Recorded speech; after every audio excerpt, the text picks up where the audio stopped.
What's up, guys and gals, and welcome back to the Nerd Castle. Today in the world of indie games, we're going to be diving back on into Clanfolk, which since the last time we covered it, has had 10 major updates. That's a lot of updates considering it's only been about a year since I covered the game last time. These developers are moving, they are focused, they are motivated, and they are getting it done, and I love it. If you've never seen Clanfolk before, you might be saying to yourself, this looks like RimWorld. What makes it different? Well, this game is basically RimWorld. The only difference is a change in setting and a change in focus. In Clanfolk, you are a Highland clan of Scotsmen and Scotswomen's that are out here in the frontier trying to begin a homestead in order to survive. And whereas RimWorld deals with a lot of stuff by just conceptualizing it, making it very rapid, like wood is used for constructing pretty much everything from tables to chairs to walls, this game gets a little bit more granular and takes RimWorld and kind of dips it in a sauce made out of Unreal World.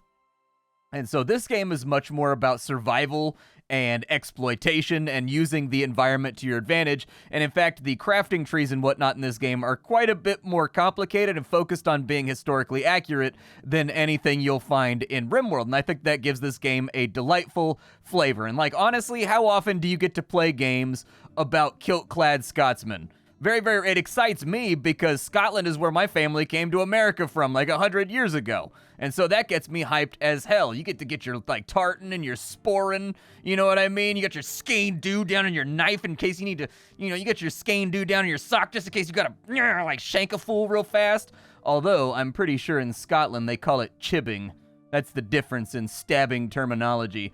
But anyways, let's get started. If after watching this you wanted to check out the early access for Clanfolk, you can absolutely do that down below in the description. I've always got a link for you. And then of course on top of that, you can look down there to find a link to my Discord and my Twitch stream, just in case you wanted to hang out live on any given day of the week. There's not really going to be any streams this current week, because I've got workmen at my house tearing out plumbing and replacing old copper pipes from like the 50s. But once that's all done and the howling of the sawzalls has ceased, then we'll be back up and running. So what is my colony doing right now? Well, I've played for about 3 hours, just to get us a little bit further on into the game. 2 to 3 hours anyways, and I've got a basic colony set up. Let me run you through what we have here, because, some of it's going to look familiar if you've played RimWorld, but other aspects of it are going to be specific to Clanfolk. This is our lodge over here. This is where we live at. I actually built a log cabin over here out of expensive logs because I wanted these guys to be well insulated. I wanted them to be comfortable, especially once the winter gets here. The Scottish winter is pretty brutal in this game. We've got a long time until we hit it, but still, being insulated is a good idea. It's got some windows because they like it when the light flows through. Everything in this game has a flammability rating, so my walls are kind of flammable, as wood tends to be, but my floors are not flammable at all because they're made out of stone tiles. What I'll have to do in the near future is I'm going to have to replace these walls with something made out of stone or brick or daub, something that can't catch fire, because once the winter gets here, I'm going to need to move this campfire inside the building so that everybody has a place where they can warm themselves. Over here, I've got my general storage, stockpile, crafting.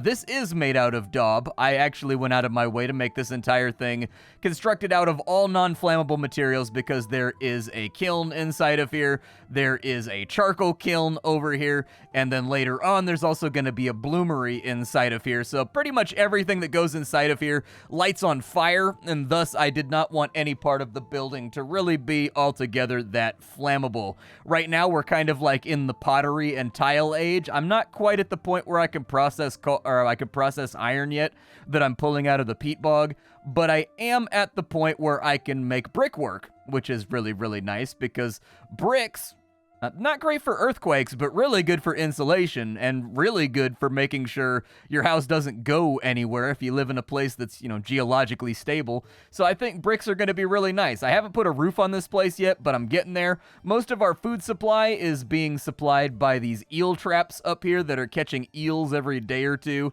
and then they get put on this rack over here, and then they got drug over here, and they get cooked. I've also got a big basket full of berries on this side. The downside is I am going to have to move some of this stuff to the indoors of the house, I think, just to get it out of the rain.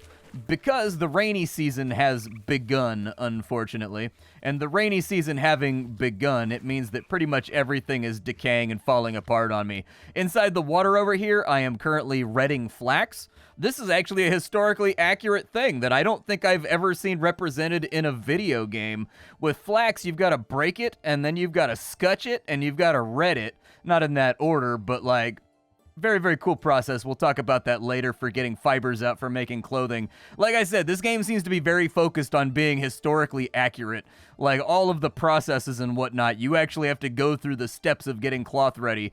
But for now, the first thing I need to do is I need to build a granary. And so I think a really good call in deciding what I want to build that granary out of is going to be just to look at what materials I have available. I have a lot of branches available, so I think I can actually just make like a wattle barn, basically. I don't think it'll matter too much, but I just need a place where I can get stuff indoors, and there shouldn't be any open flames anywhere near that building right there. So we shouldn't have to concern ourselves with all of it catching on fire. I'm going to move that guy over to there just in case. And as you can see, they're all going to get to work. This game is actually really well tutorialized. If you don't have something or you need something, this game will absolutely let you know via the sidebar over here on the right. And you can kind of get rid of the things that you don't think are pressing right this second. Is there a reason why we are not cooking eels? I have a question for all. Is it because the fire is in the rain? I bet you that's what it is. What if I bring the fire over here, and then we just reconfigure this ever so slightly so that there's nothing inside the range of the fire that may catch.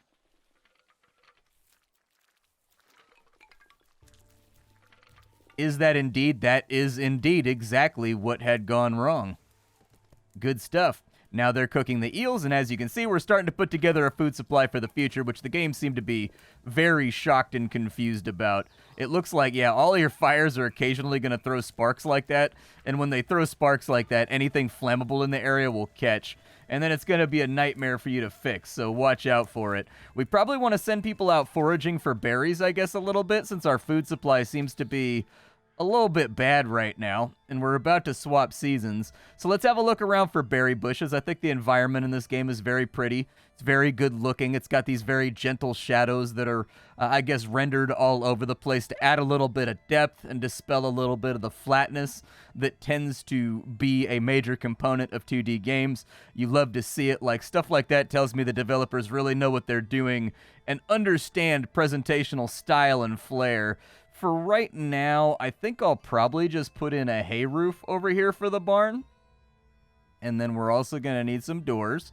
So we will say a branch barn door there and a branch barn door there. And that should give them their next little batch of tasks that they need to accomplish before we go about our business in a different way. We've got about 17 eels right now.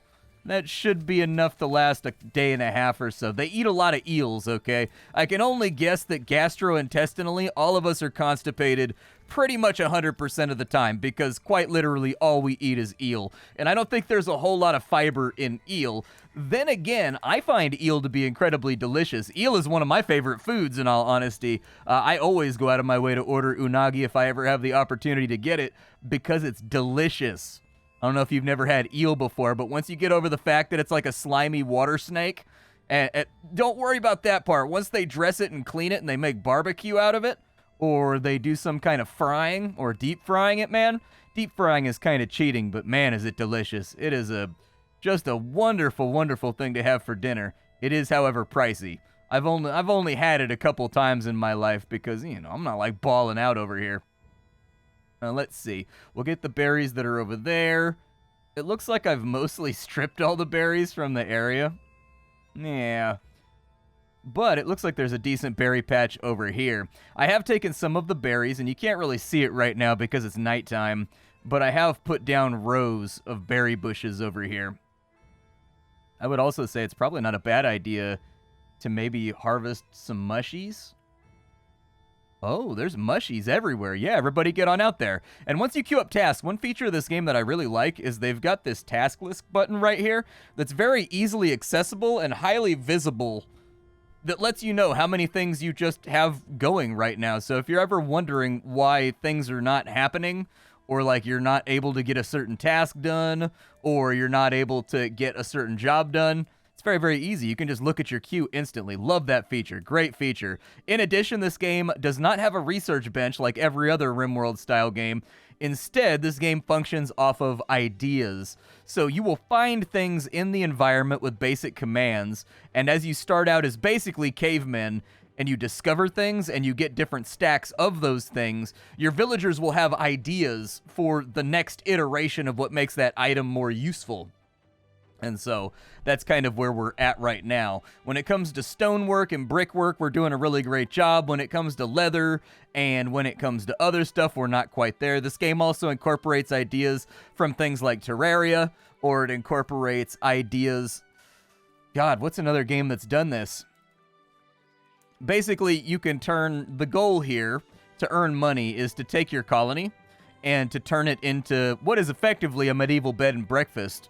So people will come through and they'll hang out and they'll pay to stay in your pub or to stay in your tavern, and they will give you money that you can spend on traders and things of that nature. And then if they really like it here, they'll actually hang out and add to your clan and become a part of your society. Right now, we are the Douglas clan, because that was apparently my family's clan when we came over from Scotland 100 years ago. So I figured, why not? Why not carry on the tradition of the Black Douglas? You know what I mean? Like, throw it on up there. My man, the Black Douglas, his like battle armor, bro, it looks like the most American freedom-loving battle armor ever. Like, it looks like somebody made plate mail in the style of, like, the American flag, but it's from, like, you know, gazillions of years ago. So apparently somebody thought red, white, and blue with white stars over the blue was a good idea long before we ever played around with it over here in the States, because he had it painted all over his armor. Looks pretty cool. You can go see a historical... You can go Google it right now and see what it looks like. It's pretty badass. We've got... Let's see here. The barn is done. Good. So what we want to do now with the barn is we want to get all the foodstuffs out of our house so that we've got a little bit more space to play with. And we mostly want to move everything that's perishable into here. So we need a stockpile, and that stockpile is going to be for food. And so we'll bring that all over there, and then our granary is pretty much done. We'll get rid of that stockpile, and just... We'll get rid of that stockpile right there, and now that that's done, they should haul the water, and they should haul the jugs and everything else on over into here. The AI in this game seems to be remarkably snappy. It seems to be very Johnny on the spot. As of yet, I have never seen the AI just sitting around shrugging its shoulders, not doing anything useful.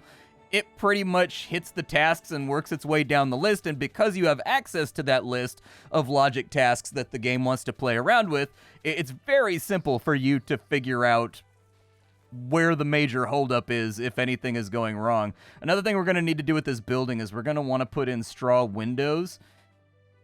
So we'll put in maybe a window...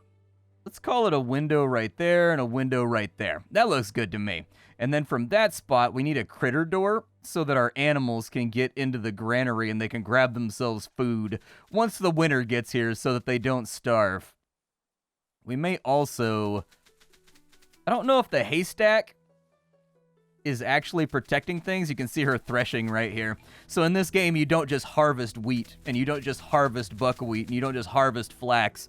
You don't harvest, hay. You've actually got to thresh it as well. When it comes to things like flax, you've got to go through the entire process. So you got to thresh it first, and once they thresh it and they've got the stalks, then what they'll do is they'll bring the stalks over here and they ret them. If you don't know what retting is, a flax, like a flax plant, the fibers run up the side of the stalk, and it's kind of like a green plant that starts to turn yellow at the top and bottom as it gets older and it ages, and you pull it. You don't actually, so a lot of crops you cut, but with flax, you never cut it. You pull it up by hand, basically, with the roots intact, because the fiber runs all the way down the side of the stalk, almost to the root, and so if you cut it, you waste a lot of the fiber. And so since the time of the ancient Egyptians, you pull flax by hand. Then you put it inside of a water source because the fibers are bonded to the actual stalk itself by kind of like a starchy substance. But the starchy substance, bacteria eat it, and then there's bacteria in water. So you put the flax in water and you float it, and every X amount of time you flip it over, and then what'll happen is the bacteria eat away that starchy bit, and then from there, you've got to scutch it, and you've got to do a couple other things to get the fiber off the stalk itself. And the general rule with flax is the longer you let it age, the finer and better to work with the fibers are. But if you wait too long, they fully bond to the stalk, and then you can't get the fibers off. And so there's kind of like this very narrow window for harvesting flax where you get it just right so that it makes very soft linen, but at the same time does not become bonded to the stalk. Interesting plant. And I've never seen a game actually go through like every other game, you get flax and the fiber comes straight out of the plant. You don't have to do any kind of treatment. But flax is actually very, very, very labor intensive to get any type of usable product out of.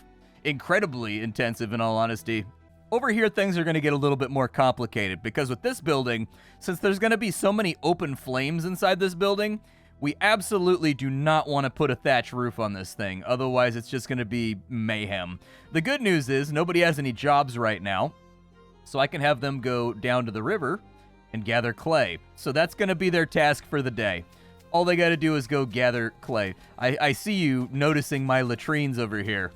We've basically just we've dug cat holes so that all of my people can do their business in peace when and where they need to.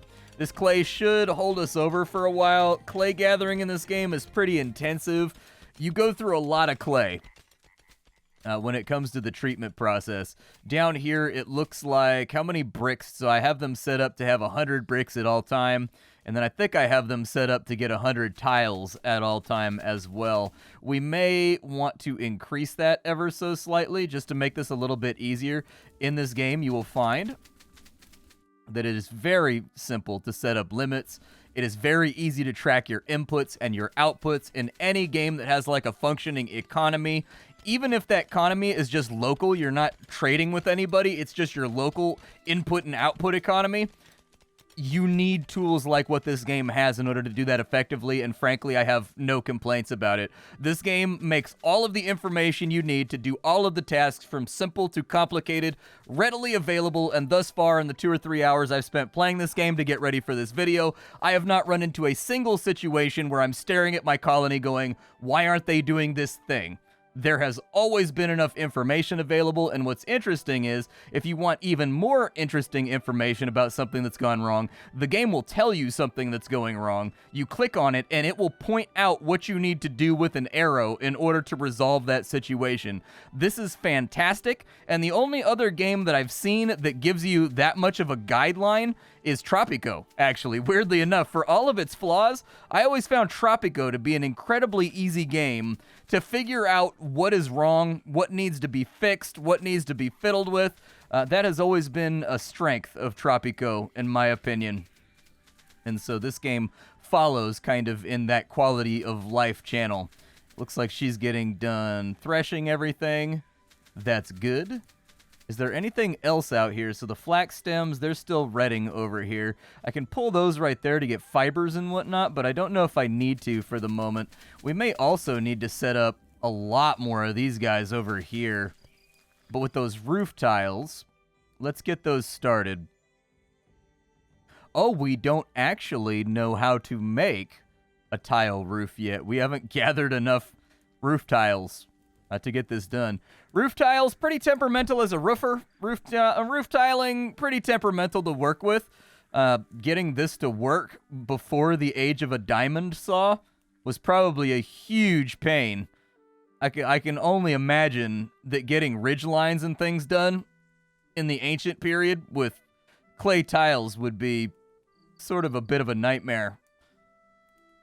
I guess you would just have to make sure that your measurement was mathematically perfect. Like your building would always have to be planned around the actual length of the tiles that you're planning on roofing with, since you don't have a cutting implement that's capable of cutting the tile without breaking it in order to fill in the gaps at the end of the roof once you get to the gables and whatnot. I don't know, tough one, but either way, these tiles right here, I figured they would have shaker shingles instead first, but I guess not. Or maybe I guess I never discovered the shaker shingles. I don't really have anything here. I guess I can get the bloomery going. I think the bloomery probably go outside, though, or like away from a building, just in case. Like we can kind of put it on its own little paddock over here.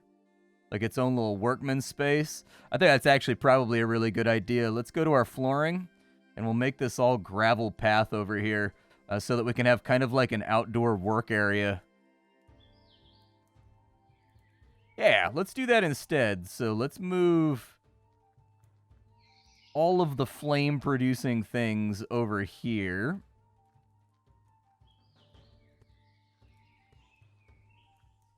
And then we'll use this for general purpose storage to get this stuff in and out of the weather as well. So we've got like a storehouse, and then we've got kind of the general functionality work area. I like that plan. As you can see, the open air region is coming together. It's looking pretty good. And it should protect us from the flame, I think, a little bit. I don't even think that these guys throw sparks. I think that's the only one that throws sparks, so we should be in good shape. And now we have the ability to take charcoal and iron ore, of which I have a very small amount, and we can start making iron ingots, so we're actually moving up the tech tree right now. We are using bog iron, which is like, bog iron's kind of tough to work with. It's very porous. It's got lots of oxygen in solution because of the way that it forms. So this is a very, very, very impure type of iron, unfortunately, that we're going to be dealing with. But I think it's not a bad idea to send people out here, and we'll say gather stones from the bog and just kind of see how much iron you find during that experience. Maybe it'll be enough to be useful, and we can start making some actual honest-to-God tools that aren't like caveman tools made out of shale. There's a bog iron crusher right there, which is really helpful. Yeah, I think it's got oxyhydroxides in it. Oh man, this is a long. Luckily, the guy that did my structural geology training in college, he specifically earned his PhD doing the geology of Scotland. So I have like little tiny bits of information about bog iron and whatnot. Not very much, but it's a weird specific area of knowledge that I have at least a little, like a small dollop of information on. There's our bog iron crusher. Okay. Honestly, we can probably fit the bog iron crusher in there. That way we can start breaking these big stones right here, of which we have many of them, and start converting it into actual, like, native ore that we can use for some function. Did they haul back all that iron so far? They did not, actually. I don't even know. I think I need more rock storage if I want that to work. Luckily, it shouldn't degrade. I don't think, but let's tell them to process the iron ore until we have like 400 of it. I think we get 25 every time we process one of these, and it looks like it processes pretty quickly, so this shouldn't be that much of a log jam in our overall processing. Actually, we don't even have the storage for 400. We have the storage for 300. So let me modify that value. There we go. So that means that we'll maintain a full stockpile of iron whenever we can. Over here, it didn't reset all my production, right? So they want branches and clay for that production over there. We've still got, like, what? Oh, we've got 3 days worth of food, too, dude. We're doing pretty good out here. Doing pretty good. Wait, there's a rat inside of there? Ah, dude. Okay, hold on. I have a solution to this problem. You should definitely put a couple of rat traps inside the granary, then. You go away, please. I am aware of the fact that iron ingots exist and that we desire them. We'll go ahead and maybe keep like 20 on hand. Looks like we're firing out bricks, something fierce right now. Good, good, because I'd like to replace these walls with brick. Before the winter gets here anyways. We're on day 1 of fall, but I think we should have time to get it finished off. Yeah, bog iron's it's an interesting subject. It tends to happen only with, like, peat bogs. It tends to generally be where you get it from, and it's because over time, peat bogs have that iron resting in solution, and then it precipitates out, and it creates this kind of just very, very flaky, easily breakable bog iron, basically, and you can tell what it is because it kind of looks like clay, but it's a lot grittier and it's a lot redder. I've only seen a couple samples of it, like, in my life, but it's pretty obvious once you've seen it once. You'd be like, oh. And honestly, I need to figure out what I can do with the peat over here as well.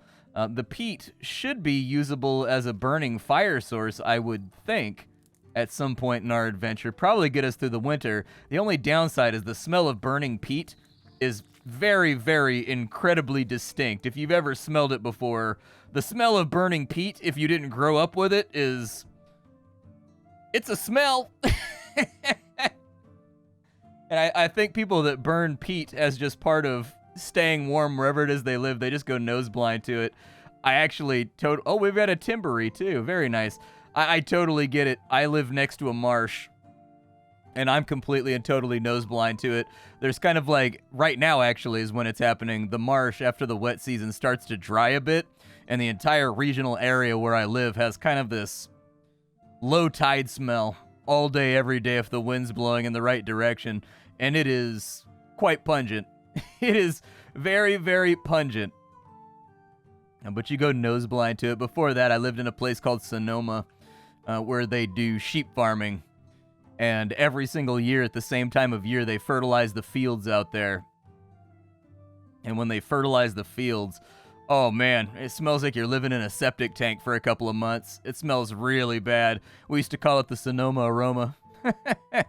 Honestly, I think that's probably one of the worst things I've ever smelled in my life. I don't know if you've ever been like 5 miles, 6 miles from the nearest farm area, but inside of a city.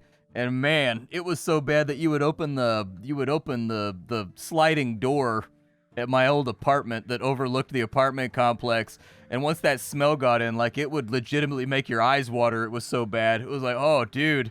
Like, it was almost like you couldn't take a breath. It was so bad, but then you get used to it. I lived there for like 6 years. And the first year or two that I lived there, it was pretty rough. You basically just keep the windows closed and hope it doesn't get in through the ventilation.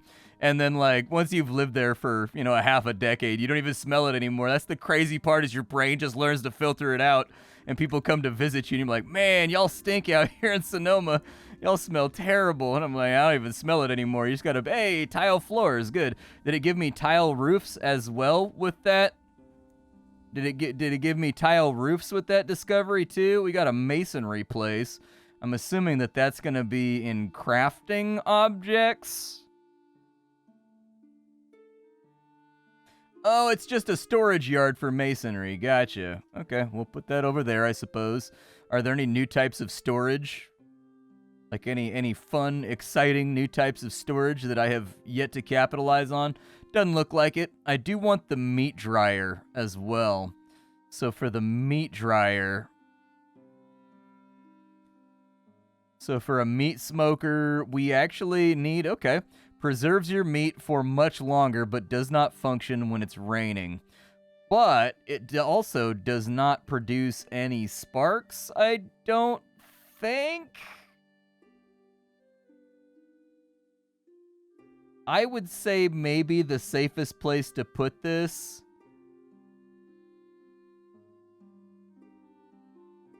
Tough call. Actually, I guess I could just put the meat smoker over here. Like 2 of them. We've got the iron, so we may as well go for it. Because winter gets very lean in this game. Don't hesitate to always be productive in this game and always be producing something.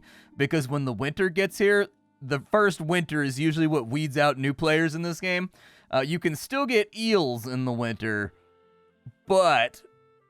You don't have access to berries or anything else during the winter, and so it can be a little bit rough getting things going. We luckily have been flying down the tech tree because I've played through this section of the game a couple times in the past, so I know what I'm up to, and I know what I'm up against as we get towards the nastier seasons of the year.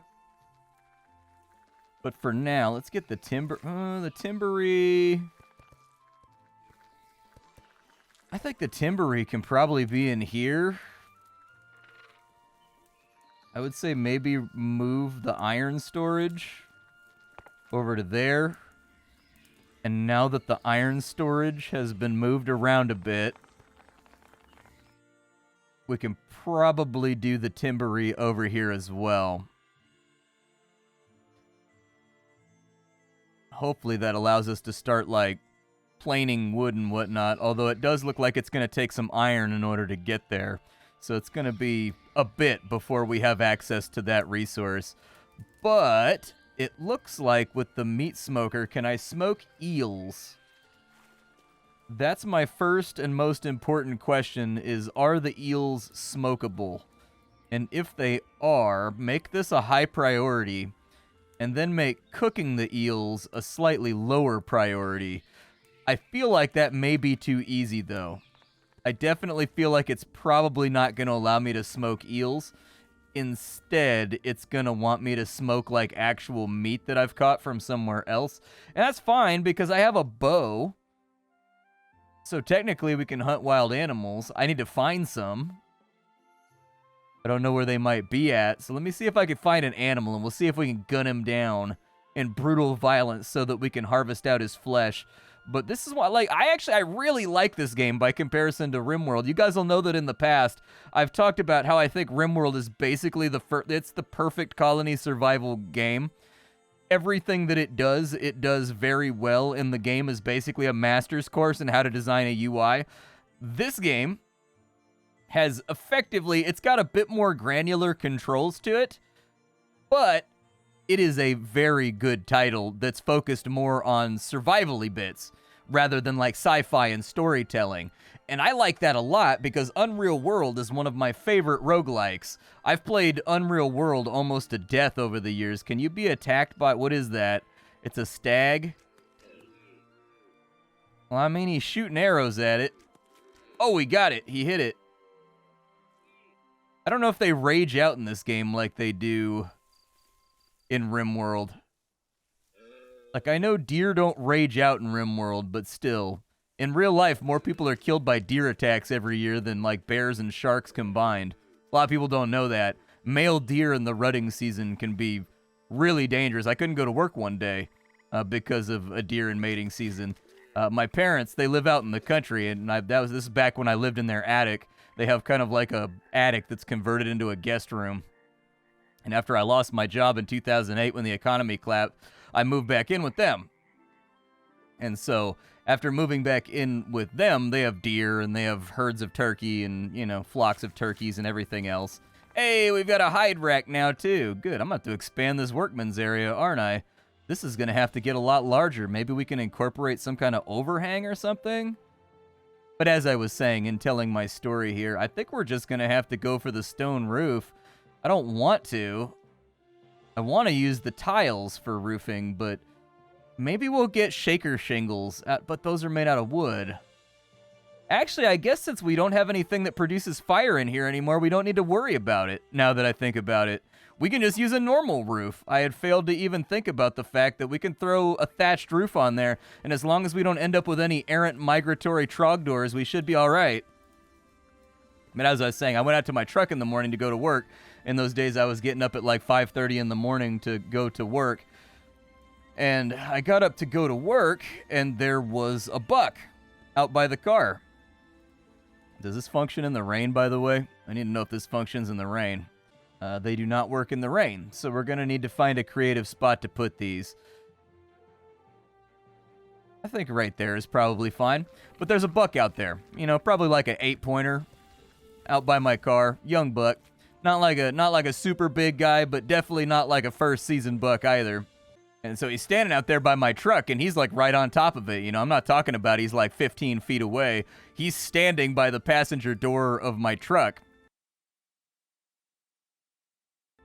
And so I go out there in order to like go to work, and he puts his head down and he snorts at me and he walks in my direction around the side of the truck.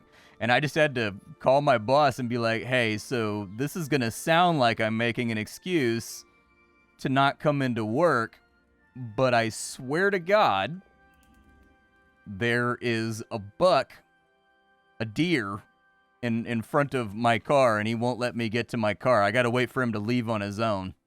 And so I'm probably going to be like 20, 30 minutes late for work because I just got to sit here with like a cup of coffee and wait for this buck to go away so that I don't get impaled. But yeah, deer. They are very aggressive during the old mating season. Other than that, they tend to retreat, but in the mating season, not uncommon for the males to hold their ground pretty aggressively. How many sticks am I still rocking here? Okay, so I need to make a storage lodge. So I've got like so I don't have product storage. I have raw processing and like raw material storage over here. I need to have like actual storage for the end group things that come out that I don't have storage buildings for. And I need to get them in and out of the rain because some of them will degrade if they're out in the rain. And so I think actually just a very simple building over here. Nothing too spectacular. Something just very simple on that side will probably do it. This building doesn't need any type of special flooring, I don't think. This building more than likely does not need to be fireproof because I don't think that there's any... I don't think anything fire-bearing is going to be inside of this bad boy. Like, I think we're in good shape there. Hey, we've unlocked brick walls via construction. Very nice. Hopefully when they do the roof, they'll unlock tile roofs as well. Man, I hate doing tile roofs. You got to wear like a respirator. You got to wear like... So when you're cutting roof tiles, you got to wear a respirator because the tile dust give you like the red lung, man. It's bad for you. It gets into your lungs and messes them up. Doing tile jobs is always miserable because you can't sweat because the tile dust gets all over you. And so it'd be like 104 degrees outside, but you're covered in tile dust and it's absorbing your sweat. And so like you're constantly like trying to go down and use the client's hose to spray all the tile dust off your head, your arms, your neck so that you can get back to work and actually like sweat and whatnot. Not fun stuff. Honestly, I feel like in general, roofing is a really, really unpleasant job. I used to think my dad was trying to teach me a trade skill. Is this for ingredients? It is for ingredients. I wanted to make sure. I thought my dad was being, he's giving me a trade skill so that no matter what happened in life, I would have that trade skill, like, locked away. But as I get older, I realized he made me start working with him a couple days a week when I was probably 11 years old. All the way until I was probably 22, 23. And like, yep. I'm pretty sure in retrospect he was doing it to make me really internalize how much it sucks to roof. So that I would find something else to do. And like focus on my studies really hard. I think was the plan. I've asked him about it and he shrugs and he goes, maybe, maybe not. Put that right there real quick. I'll probably do like a nice little overhang over here too so that they can work out of the rain if they need to. But now we're bringing in, does the thresher not work in the rain? Okay, well then we'll bring the thresher over here and that's exactly what we'll do. We'll do a little hay roof overhang right there so that those still function when it's rainy. And we're getting a lot more organized here. Things are starting to look a lot better. We got a lot of gravel laying around. So I'm going to run a gravel path back over this way. So these buildings are now connected by a path that people can see. And actually, I'll probably extend it out over here too because I'm a little bit of a sloppy sucker for my bases looking good. Like, I like my bases to look lived in, me personally. The downside here is that, unfortunately, my little berry crop is kind of a little bit too long in the tooth. The smokers do not work in the rain, which suckets. Smoked meat is now on there, but smoked meat can only be smoked. Okay. Yep. We may have to take a risk over here, depending on how long the rain stays in. I'm going to do this fully agreeing that it's a terrible idea. This has no fire radius around it. All items in this game that generate fire tend to be marked if they throw sparks. Go ahead and just infinitely make smoked meat, please. That's the game plan. I think that's why they didn't smoke the deer meat, is because I never got around to setting up the production queue right there. You guys just leaving perfectly good bows laying around in the rain, huh? The rain continued, so I went ahead and I moved all of our smoking implements to the inside of the house. It's Scotland, you know what I mean? I figure nonstop, never-ending overcast rain is probably like par for the course here, from how I hear my friends talk about it. The other half of it is, why are you guys not storing that inside of there? Does this not count as an ingredient used for tanning leather and used for fertilizing?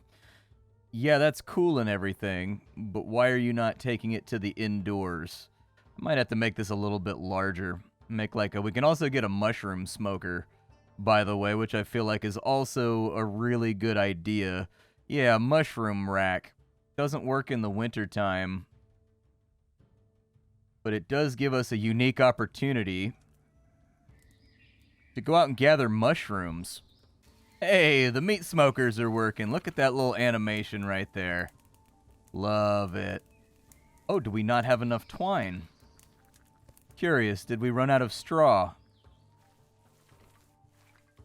We still have straw. Oh, it's just nobody's taken the time to actually craft the twine. Okay, that's fine. So that was just kind of like a flow-through issue.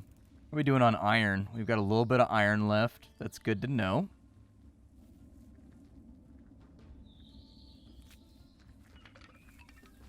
You would actually think that a bloomery would work in the rain. It's only got the little tiny spout at the top. With bog iron, the goal is to make an iron-rich sort of mash at the bottom of the beehive.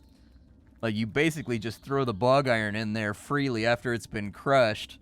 At least if it's the same way the Japanese did it back in medieval times. You throw it into a bloomery, and then it creates a iron-rich sort of solidified mash at the bottom that you then take this down and dig out of the soil, and then that is what you take and make into ingots. So there's kind of a step missing here with our bloomery, but that's fine. So dried mushrooms. Let's get those set up. I would like to have a pretty solid supply of dried mushrooms, I would think. That sounds like a really good plan. And let's go gather said mushrooms, because mushrooms are very much in season right now. In the fall, mushrooms everywhere. We got a little taste of that Scottish weather where I live, too. I think it started raining in November, and it didn't stop till about 3 weeks ago. Like here in California and San Francisco, man, we got an absurd amount of rain. The lake that's near where I live that's used for my county's water pull went up, I think, by 50 or 60 feet, I think. The lake level went up by 60 feet. It was at a record low, and it's almost at the spill point for the dam now. And so it's a big lake, too. It's not a little lake. It is a pretty enormous lake. So an enormous lake that size going up by 60 feet is pretty incredible. So how long do these last? So smoked meat. Oh, really? It takes... Okay, so these guys lose like -7. It says per S, so I'm guessing per season, maybe? No, that's too long. It's got to be per day. Yeah, I'm guessing it's like -7 per day. It's not going down crazy quickly, but these are -2. That means that conceivably these should last for a very long time, especially if the rule translates for the mushroom rack. I'm planning on at some point, I'm going to make some kind of farm or something, but I think we need to clear cut a little bit further. I don't think we have any other option, but my return to this game, I guess the point of this video is to tell you that I have recently returned to playing Clanfolk after about a year of not playing Clanfolk. And the point of this video is to tell you that as far as colony survival games go, if you're looking for something historically accurate, that has a lot of cool processes inside of it, that is much more focused on survival than storytelling, like emergent storytelling, this is a game about processing inputs and outputs and learning the ins and outs of medieval industries in a provincial location like the Scottish Highlands and how they used to survive and the methods that they used in order to get things done. And I've had a tremendous time playing this game with just like a Wikipedia open and reading about some of these new things that I'm seeing over here because, you know, given my family's heritage, I've always had an enthusiasm for anything that has to do with Scotland or Scottish culture, kilts and sporrans and, you know, all that kind of stuff, bagpipes, that kind of fun thing. I've always had a passion for looking into it when available. And not only that, but the process has been super seamless. The quality of life in this game has only gotten better and better and better as the year has gone on. The game is basically effortless to play, and if you are struggling, despite the fact that the quality of life is really good, the game has no problem leading you by the nose with little floating arrows and telling you how to resolve each and every one of your issues. And like, you can disable that stuff if you want to go the hard way and just kind of like figure it out on your own, which is what I did. This game is very well tutorialized. It's very well taught.